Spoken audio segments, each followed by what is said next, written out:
What's good, Safe House family? Look, check this out. I was reading this morning and something amazing stuck out to me. And I want to bring it to you because I was reading in First Corinthians chapter 14, and in that chapter is talking about speaking in tongues and also prophesying and the benefits of speaking in tongues and the benefits of prophesying. Because when a person is speaking in tongues, they're pretty much speaking in the spirit, right? And a lot of times what happens when a person speaks in tongues, you don't understand what is being said, but you know that it's beneficial for the person, but you don't know what's being said. So Paul was saying it's much beneficial for a person to be able to interpret what is being said from a person that's speaking in tongues, because he says this: a person that's speaking in tongue, they personally strengthen themselves, but the person that's able to prophesy and interpret what is being said strengthens everybody, everybody that's around them.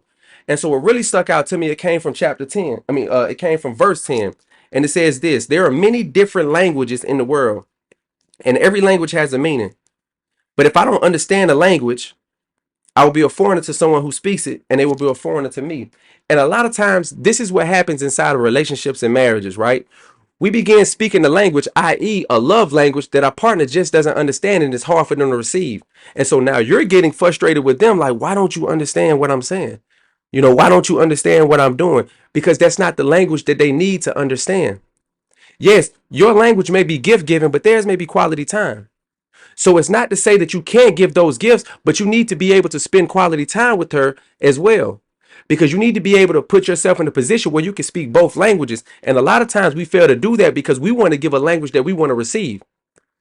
And that's not how relationships work, and that's not how marriages work. You can't give something to somebody just because you want to receive it back. No, no, you need to be able to give what that you need to be able to give to that person what they need to help them understand what is going on within your relationship. So if her language is quality time, you need to be able to spend more time with her along with being able to give her gifts as well. Because Paul said this. He said, well, then, what shall I do?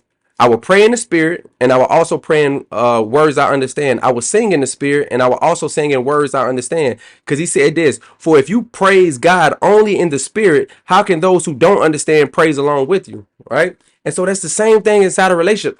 How can you, if you're just giving them the gift that you want to receive back, you're not opening the door for them to, sharing that moment with you. And then you're not even opening the door for them to even give you the gift that you deserve as well.